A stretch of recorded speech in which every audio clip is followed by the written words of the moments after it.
تدوین لکھنے کو کہتے ہیں جو رب نے اتارا، حضور نے مکمل کیا، حضور نے بتایا، صحابہ نے پڑھ کے سنایا، ابو حنیفہ نے لکھ کے امت کے حوالے کیا۔ سبحان اللہ۔ جب یہ چاروں چیزیں ہو گئیں تو پھر علماء دیوبند کا کیا کام ہے؟ یہی بتانے کے لیے میں نے پوری تمہید پیش کی ہے۔ چاروں کام ہو گئے ہیں، تنزیل بھی ہو گئی، تکمیل بھی ہو گئی، تمکین و تدوین بھی ہو گئی۔ تو ہم خود کو دیوبندی کہتے ہیں، علماء دیوبند سے اپنے آپ کے ریلیشن شپ کو بطور فخر کہتے ہیں، بطور خوشی، بطور تحمید کہتے ہیں۔ تو کس بنیاد پہ کہتے ہیں؟ علماء دیوبند کا کیا کام ہے؟ میں اسی بات کو سنانے کے لیے اسی تمہید کو تھوڑا سا پورا کرتا ہوں، آپ توجہ میری طرف رکھنا۔ توجہ ہے؟ نعرہ تکبیر، اللہ اکبر۔ تاجدار ختم نبوت، مصطفیٰ کے ہم سفر، گلی گلی نگر نگر۔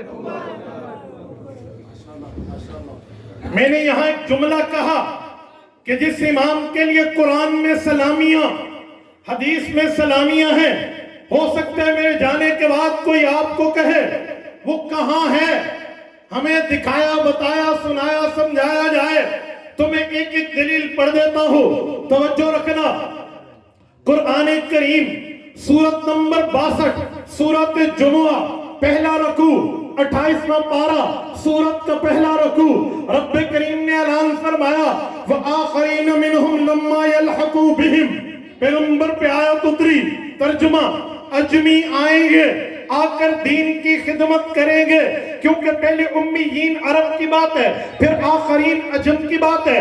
اجمی آئیں گے، آ کر دین کی خدمت کریں گے۔ کھولیے صحیح بخاری جلد نمبر 2، کتاب التفسیر، باب قول اللہ تعالی وآخرین منہم، اٹھائیے۔ امام بخاری نے حضرت ابو ہریرہ رضی اللہ عنہ کے واسطے سے حدیث پاک ذکر کی ہے۔ امام مسلم نے صحیح مسلم نے اس حدیث کو جگہ دی ہے۔ امام احمد بن حنبل نے مسند امام احمد میں اس حدیث پاک کو جگہ دی ہے۔ امام دارقطنی نے سنن میں اس حدیث کو جگہ دی ہے۔ امام رزین نے کہ اپنی کتاب میں اس حدیث کو جگہ دی ہے۔ یہ حدیث مجموعہ کتب میں موجود ہے۔ حضرت ابو ہریرہ نے پوچھا یا رسول اللہ، قرآن میں لفظ آیا عرب نہیں ہوں گے، آخرین عرب سے ہٹ کے ہوں گے، عجم ہوں گے، یا رسول اللہ آپ بھی عرب سے، ہم بھی عرب سے، یہ کون ہوں گے جو اجمی ہوں گے، آ کر دین کی خدمت کریں گے؟ قرآن ان کا ذکر کر رہا ہے۔ اللہ کے رسول نے دائیں اور بائیں دیکھا، حضرت سلمان فارسی کے کندھے پہ ہاتھ رکھا اور فرمایا ابو ہریرہ لو کان الایمان بالثریا لتناول الرجال من هؤلاء، یہ سلمان تو عرب نہیں ہے، یہ تو عجم ہے، اس کی قوم کے اجمی آئیں گے، اگر علم ثریا پہ بھی چلا جائے گا وہ اتار کے نیچے لائے گا۔ سبحان اللہ۔ قرآن میں بھی سلامی، جزاک اللہ، جزاکم اللہ، اللہ آپ کو بھلا کرے۔ قرآن میں بھی سلامی، حدیث میں بھی سلامی۔ بندہ کون ہے؟ کس کے لیے کہا گیا ہے؟ اور نشانی تو رب نے دے دی، عرب نہیں ہے، عجم ہے۔ تو ہم نے دیکھا حضور علیہ السلام کے صحابہ کے بعد 4 بڑی شخصیات کا نام ہے جن کو ائمہ اربعہ کہتے ہیں، 4 امام کہتے ہیں، امام ابو حنیفہ، امام مالک، امام شافعی، امام احمد۔ ان کی قوم دیکھیں، کاسٹلی انٹروڈکشن دیکھیں، کاسٹلی، ان کی کاسٹ کیا ہے، قوم کیا ہے، قبیلہ کیا ہے۔ امام احمد بن حنبل کے قبیلے کا نام بنو شیبان ہے، شیبانی قبیلہ، عربی ہے، عجمی نہیں ہے۔ قرآن کی آخر آیت کے اس آیت کے مطابق یہ تو نہیں ہو سکتے۔ پھر امام شافعی پہ آئیے، امام شافعی کی قوم کا نام ہے مطلبی قریشی، یہ قبیلہ بھی عرب ہے، عجم نہیں ہے، یہ مراد تو نہیں ہو سکتے۔ امام مالک پہ آئیے، امام مالک رحمۃ اللہ کے قبیلے کا نام ہے الاسبہی، بنو اسبہی قبیلہ، عرب ہے، عجم نہیں ہے، یہ تو مراد نہیں ہو سکتے۔ پھر کون ہے جس کی مراد حدیث میں اور قرآن میں ہے؟ یار میں حنفی محدث پیش کروں لوگ کہیں گے جانبداری کی ہے، اپنے گھر کی بات کی ہے۔ میں امام شافعی کے مقلدین کے پاس گیا، تبییض الصحیفہ فی مناقب ابی حنیفہ اٹھایا۔ امام جلال الدین سیوطی رحمت اللہ علیہ حنفی نہیں ہے، امام شافعی کے مقلد ہیں۔ وہ فرماتے ہیں اقول قد بشرہ النبی صلی اللہ علیہ وسلم بالامام ابی حنیفہ کا یہ بات طے شدہ ہے جو اللہ نے قرآن میں حضور نے فرمان میں بتایا ہے، اس سے مراد امام اعظم ابو حنیفہ ہے جو اجمی بھی ہے اور دین کا رکھوالا بھی ہے۔ آپ کہیں گے چلو اجمی ہونا تو قرآن سے آ گیا، اجمی ہے۔ حدیث میں ایک اور نشانی ہے لَتَنَاوَلُهُ رِجَالٌ مِّنْ هَٰؤُلَاءِ لَوْ كَانَ الْإِيمَانُ عِندَ سُرَيَّا کہ سُرَيّا پہ علم جائے گا۔ سُرَيّا تو ستاروں کو کہتے ہیں، تو کیا وہ کوئی سائنسدان ہوگا جو سیارے کے ذریعے اڑ کے ستاروں تک جائے گا؟ کوئی نجومی ہوگا جو ستاروں کے پاس جائے گا؟ حدیث کی اس نشانی کو امام ابو حنیفہ پہ فٹ کیسے کریں؟ دو جواب ہیں۔ ایک جواب ہے علو مرتبہ کہ جیسے ستارہ بلند ہے، فرمایا اگر علم اتنی بلندی پہ چلا جائے تو وہ اتنا ایکسپرٹ آف دا ہولی شریعہ دین کا اتنا ماہر ہوگا کہ وہ جواب لا کے دکھائے گا۔ سبحان اللہ۔ اور ایک جواب اور ہے جو حدیث کے ظاہر پہ ہے، آپ کہیں گے وہ کیا؟ حضور نے ستارہ فرمایا ہے، کیا اس حدیث کے علاوہ کسی اور حدیث میں بھی ستارے کا ذکر آیا ہے؟ جی آیا ہے۔ کون سا؟ فرمایا اصحابی کالنجوم، پیغمبر کے صحابہ ستاروں کی طرح ہیں۔ فرمایا ستارے سے علم لائے گا، پتہ چلا وہ شخص ہوگا جس نے براہ راست صحابہ کا تلمذ حاصل کیا ہوگا، صحابہ سے پڑھا ہوگا، صحابہ کی مجلس اٹینڈ کی ہوگی، صحابہ کا شاگرد ہوگا، صحابہ کو دیکھا ہوگا، صحابہ کی زیارت کی ہوگی، روایتاً بھی تابعی ہوگا، روایتاً بھی تابعی ہوگا۔ امام شافعی امام ضرور ہیں، صحابہ کے شاگرد نہیں ہیں۔ امام مالک امام ضرور ہیں، صحابہ کے شاگرد نہیں ہیں۔ امام احمد امام ضرور ہیں، صحابہ کے شاگرد نہیں ہیں۔ امام ابو حنیفہ وہ ہے جس نے 80 صحابہ کا زمانہ پایا ہے، 23 صحابہ کی زیارت کی ہے، 8 صحابہ سے علم پڑھا ہے۔ آپ کہیں گے وہ کون سی؟ آپ اٹھائیے موفق بنانے میں موفق اٹھائیے، امام موفق نے لکھا ہے۔ آپ اٹھائیے مکانت الامام ابی حنیفہ فی الحدیث، محدث عبد الرشید نعمانی نے لکھا ہے۔ امام ابن ماجہ و کتاب السنن اٹھائیے، اس میں بھی موجود ہے۔ آپ تنسیق النظام اٹھائیے، ملا حسن سنبری نے لکھا ہے۔ مسند الامام اٹھائیے، امام حسکفی نے لکھا ہے۔ جامع المسانید اٹھائیے، امام خوارزمی نے لکھا ہے۔ کتاب الاثار اٹھائیے، امام قاضی ابو یوسف نے لکھا ہے کہ امام ابو حنیفہ وہ ہے جو بتاتے ہیں کہ میرا ابا جو میرا والد تھا ثابت ابن زوتی، میں ابا کے ساتھ حج پہ گیا، میری عمر 15 سال تھی، حجتما ابی سنۃ 16 16واں سال شروع تھا، ابا حج پہ لے گیا۔ جب میں ابا کے ساتھ مکہ پہنچا، فَإِذَا نَحْنُ بِمَكَّةَ فَإِذَا رَجُلٌ حَوْلَهُ الرِّجَالُ، ہم مکہ میں پہنچے تو ایک شخص کو دیکھا ارد گرد مجمع لگا کے بیٹھا ہے۔ میں نے ابا سے پوچھا من هذا الرجل، ابو یہ بندہ کون ہے؟ تو ابو نے بتایا هذا رجل قد صحب النبی صلی اللہ علیہ وسلم، یہ حضور پاک علیہ السلام کے صحابی ہیں۔ میں نے پوچھا مسموہ، ابا اس کا نام کیا ہے؟ ابو نے کہا عبداللہ ابن حارث ابن جز الزبیدی، اس کا نام عبداللہ ابن حارث ابن جز ہے، زبیدی قبیلے کا ہے۔ میں نے ابو سے پوچھا ایو شیء عندہ، مجمع کیوں لگا ہوا ہے، لوگ اس کے پاس کیوں بیٹھے ہیں؟ ابا نے بتایا یا بنیا احادیث قد سمعها من النبی صلی اللہ علیہ وسلم، یہ بندہ حضور کی وہ حدیثیں سنا رہا ہے جو اس نے اپنے کانوں سے حضور سے سنی تھی، اپنی آنکھوں سے حضور کو دیکھا تھا، اپنے ہاتھوں میں ہاتھ دے کے نبی کی بیعت کی تھی۔ یہ تو اپنے آنکھوں دیکھا حال سنا رہا، آنکھوں دیکھا حال بتا رہا، آئی وٹنس ہے، عینی شاہد ہے، آنکھوں دیکھا گواہ ہے، نبی کا شاگرد صحابی ہے۔ کہتے میں نے ابا سے کہا ابا اتنا بڑا موقع آیا اور آپ مجھے ان کے قریب نہیں لے گئے، فدنا منہ یا ابی، ابا مجھے قریب کریے۔ کہتے فجعل یفرج عن الناس، میرے ابا نے لوگوں کو کہا ہٹو، میرا چھوٹا شہزادہ، میرا بیٹا، میرا لخت جگر نبی کے صحابی کی زیارت کرنا چاہتا ہے۔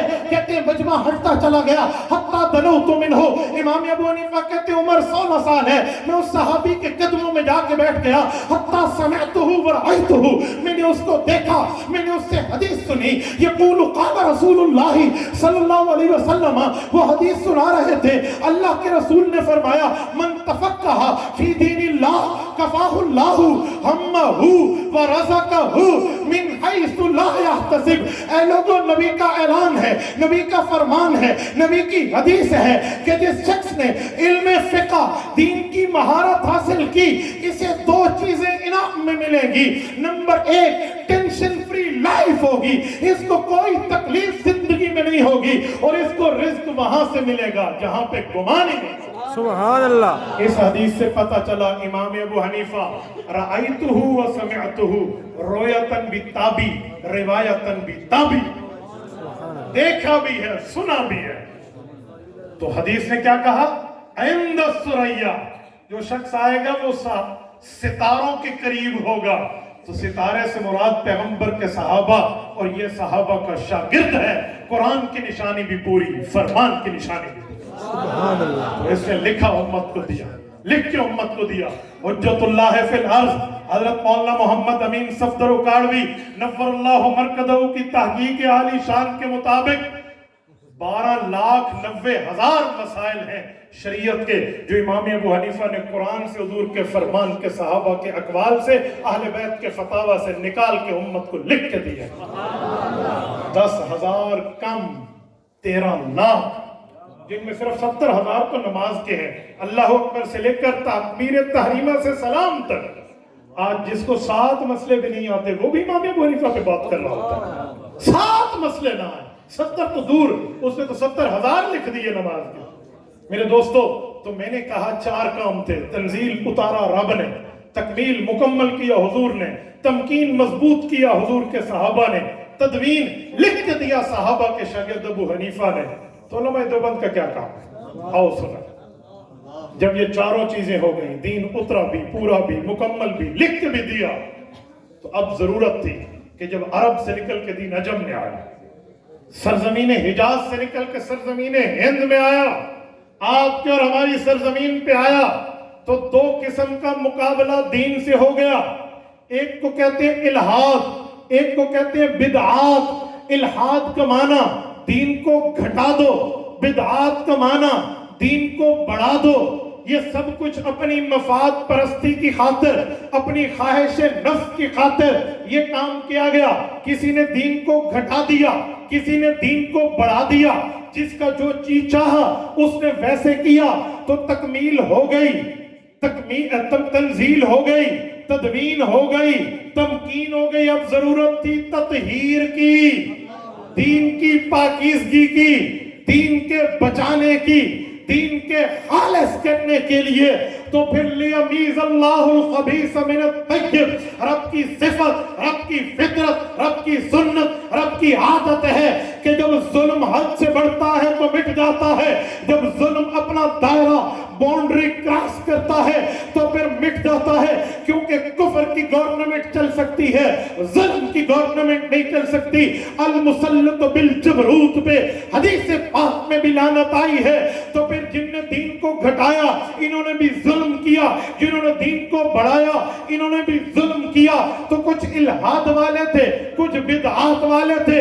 ہند کی بستی دیوبند سے یہ نوجوان اٹھے، علماء اٹھے، بزرگ اٹھے، اولیاء قیاسیہ اٹھے، اور انہوں نے اعلان کیا ہم نہ بدعات والے نہ الہاد والے۔ الہاد دین کو گھٹایا، بدعات دین کو بڑھایا۔ انہوں نے اعلان کیا کہ نہ ہم الہاد والے نہ ہم بدعات والے، ہم خالص دین میں اہل سنت والجماعت والے۔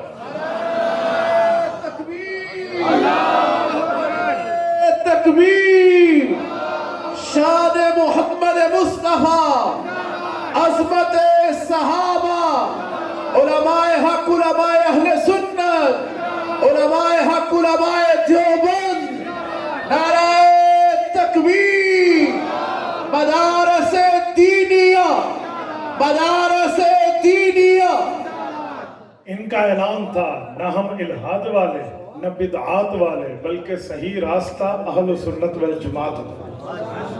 تو یہ علماء دیوبند کی بنیاد، بیس آف آور علماء دیوبند، ہمارے علماء دیوبند کی بنیاد یہ ہے کہ ہم دین لکھ نہیں سکتے، وہ تو ابو حنیفہ نے لکھ کے امت کو دلا دیا، اس سے زیادہ کیا لکھیں گے؟ ہم صحابہ سے بڑھ کے مضبوط کیا کریں گے؟ نبی سے بڑھ کے مکمل کیا کریں گے؟ اتار تو ہم سکتے نہیں ہیں، ہاں دین کو پاکیزہ رکھ سکتے ہیں، خالص رکھ سکتے ہیں، اصلی رکھ سکتے ہیں، جیسے حضور پہ اترا ویسا بتا سکتے ہیں، جیسے حضور نے بتایا ویسے سنا سکتے ہیں، جیسے صحابہ نے عمل کیا ویسے کرا سکتے ہیں، جیسے ابو حنیفہ نے لکھا ایسے ہی امت کو بتا سکتے ہیں۔ تو علماء دیوبند نے یہ کام کیا۔ میرے دوستو، اللہ پاک نے صحابہ سے وعدہ کیا تھا، اور اس وعدے میں لفظ تھا کہ اللہ پاک لَيَسْتَخْلِفَنَّهُمْ فِي الْأَرْضِ، اللہ خلافت راشدہ کے ذریعے دین مضبوط کرے گا۔ خلافت راشدہ میں حق 4 یار ہیں، ابو بکر، حضرت عمر، حضرت عثمان، حضرت علی رضی اللہ عنہم، یہ چاروں خلفائے راشدین ہیں۔ پھر اللہ نے کرم کیا ان کے اوپر، انہوں نے فتوحات لی ہیں، انہوں نے جنگیں جیتی ہیں، انہوں نے دین کے جھنڈے گاڑے ہیں، انہوں نے دین پھیلایا، سنایا، بتلایا، سمجھایا ہے۔ پھر اللہ نے ان کی اولادوں سے کام لیا، اللہ نے ان کی نسل سے کام لیا، اللہ نے ان کے نسب پہ اتنا کرم کیا کہ ابو بکر کی اولاد بھی علماء دیوبند میں، حضرت عمر کی اولاد بھی علماء دیوبند میں، حضرت عثمان کی اولاد بھی علماء دیوبند میں، حضرت علی کی اولاد بھی علماء دیوبند میں۔ جب دیوبندیت کے اندر یہ چاروں عناصر خلفائے راشدین کی اولاد کی شکل میں آئے تھے، تو پھر رب نے ان کو چمکانا ہی تھا، اللہ نے انہیں رتبہ، مقام، درجہ، حیثیت و ویلیو دینی ہی تھی۔ اسی لیے تو کہتے ہیں دیوبند کی فطرت میں قدرت نے لچک دی ہے، اتنا ہی ابھرے گا جتنا کہ دباؤ گے۔ دیوبند کی عظمت کو ترازو میں نہ تول، یہ تو ہر دور میں انمول رہا ہے۔ وہاں حضرت ابو بکر صدیق تھے، ان کی نسل میں حضرت مولانا محمد قاسم نانوتوی ہیں، ان کی نسل میں مولانا محمد احمد نانوتوی ہیں، ان کی نسل میں مولانا محمد سالم نانوتوی ہیں، ان کی نسل میں مولانا محمد طیب قاسمی ہیں۔ یہ علماء دیوبند کی بنیاد ہے، خاندان نانوتوی ہیں، یہ ابو بکر صدیق کی اولاد، صدیقی نسل ہے۔ پھر علماء دیوبند میں اللہ تعالیٰ نے جو تھانوی حضرات دیے ہیں، یہ تھانوی علاقہ تھانہ بھون کے تھے، نسلن فاروقی ہیں، نسلن عمری ہیں۔ حضرت عمر کی نسل بنو عدی سے ہے، حضرت مولانا اشرف علی تھانوی رحمہ اللہ نسباً حضرت عمر کی اولاد ہیں، مولانا ظفر احمد تھانوی رحمہ اللہ نسباً حضرت عمر کی اولاد ہیں، مولانا مشرف علی تھانوی رحمہ اللہ نسباً حضرت عمر کی اولاد ہیں۔ تو خلفائے راشدین میں دوسری اولاد حضرت عمر کی یہ ان علماء دیوبند کی شکل میں ظاہر ہوئی۔ پھر اس کے بعد حضرت عثمان غنی رضی اللہ عنہ کا نمبر ہے، تو ان کی اولاد میں حضرت علامہ شبیر احمد عثمانی ہے، مولانا عزیز الرحمن عثمانی ہے، مولانا ظفر، مولانا اسی طرح حبیب الرحمن عثمانی ہے۔ یہ وہ لوگ ہیں جو حضرت عثمان کی نسل، حضرت عثمان کی اولاد ہیں۔ اللہ نے ان سے علماء دیوبند کا کام لیا ہے۔ صدر محتمم مولانا شبیر احمد عثمانی رہے ہیں، محتمم مولانا حبیب الرحمن عثمانی رہے ہیں، مفتی اعظم دارالعلوم دیوبند مولانا مفتی عزیز الرحمن عثمانی رہے ہیں، جن کا عزیز الفتاوی فتاوی دارالعلوم دیوبند آپ بھی امت کی رہنمائی، امت کی رہبری کر رہا ہے۔ اس کے بعد نسل حیدر ہے، نسل علی ہے، اور سادات کی قدموں پہ قربان جائیں۔ علی المرتضی بالکل بچپن میں حضور کے پاس آئے تھے کہ دیکھنے والا کافر سمجھتا تھا کہ مجھ سے جنگ کرنے نہیں، مجھ سے صلح کرنے بچے کو بھیجا ہے۔ حضرت امام برہان الدین حلبی رحمہ اللہ نے اسی بات کو سیرت حلبیہ میں لکھا ہے کہ جب حضرت علی مرحب کے سامنے آنکھوں سے آنکھیں چار کیے تھے، تو مرحب کے دماغ میں پہلے خیال آیا تھا کہ مسلمانوں نے بچہ بھیجا ہے، شاید صلح کی بات کرتے ہیں، پر اسے نہیں پتا تھا یہ علی حیدر ہے، علی حیدر کرار ہے، پیغمبر اسلام کا صاحب ذوالفقار ہے، لا فتح الا علی ولا سیف الا ذوالفقار کی مانند ہے۔ یہ بچہ نہیں ہے، ظالم کو بچہ کھچا بنا دینے والا ہے۔ تو مرحب نے جب حضرت علی کے خلاف جملہ کہا کہ بچہ ہے تو چلا جائے، تو علی نے نعرہ لگایا تھا، فرمایا تھا ان الذی سمتنی امی حیدرہ کلیس غابات کریہ المنظرہ، اور مرحب تو ہوگا سردار اپنے خیبر والوں کا، لیکن میری ماں فاطمہ بنت اسد نے پیدائش کے بعد ابھی مجھے گود میں رکھا تھا، میرا نام حیدر، میرا نام شیر رکھا تھا، میں شیر کا بچہ شیر ہوں، آ مجھ سے دو دو ہاتھ کر لے، میں تیری نسل بگاڑ کے رکھوں۔ تو رب کریم نے علماء دیوبند میں حضرت علی کی اولاد کو رکھا۔ آپ کہیں گے کیسے؟ شیخ العرب والعجم مولانا سید حسین احمد مدنی رحمہ اللہ علماء دیوبند میں حضرت علی کی نسل ہے۔ حضرت مولانا سید انور شاہ کشمیری رحمہ اللہ علماء دیوبند میں حضرت علی کی نسل ہے۔ مولانا سید مرتضی حسن چاندپوری ابن شیر خدا حضرت علی کی نسل ہے۔ مولانا سید اصغر حسین دیوبندی حضرت علی المرتضی کی نسل ہے۔ میرے دوستو، رب نے وہاں کام لیا تھا لَيَسْتَخْلِفَنَّهُمْ فِي الْأَرْضِ، خلفائے راشدین سے یہاں اللہ نے کام لیا ہے، ان کی نسل سے وہاں کام لیا تھا، خلافت راشدہ سے یہاں کام لیا ہے، ان کی اولاد سے، نسبی اولاد بھی ہے، نسلی اولاد بھی ہے، روحانی اولاد بھی ہے، علمی اولاد بھی ہے، اللہ نے ان سے کام لیا ہے، اور یہ انہوں نے پوری دنیا میں جا کر دین کا وہ ڈنکا بجایا۔ آج پوری دنیا میں جس جگہ دین جائے گا، علماء دیوبند کے علوم پہنچیں گے، یہاں شریعت پہنچے گی، علماء دیوبند کے کارنامے جائیں گے۔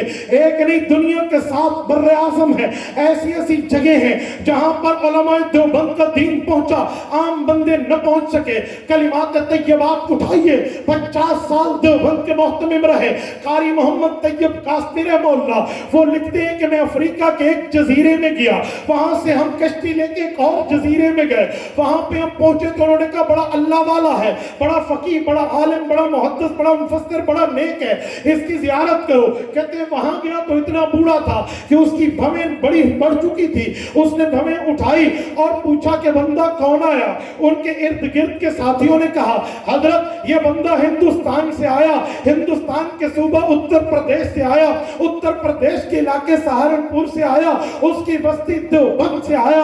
کہتے ہیں یہ بات کرنی تھی کہ وہ بزرگ اور رونے لگے، ان کی آنکھیں بھر گئیں، اور پھر میں نے جب مجھ سے تعارف ہوا میں نے کہا جی میں مولانا احمد کا بیٹا مولوی محمد طیب حضرت نانوتوی کا پوتا ہوں۔ بزرگوں پر اتنی خوشی کے آثار آئے، کہا لوگو اب میری موت کے وقت قریب ہے۔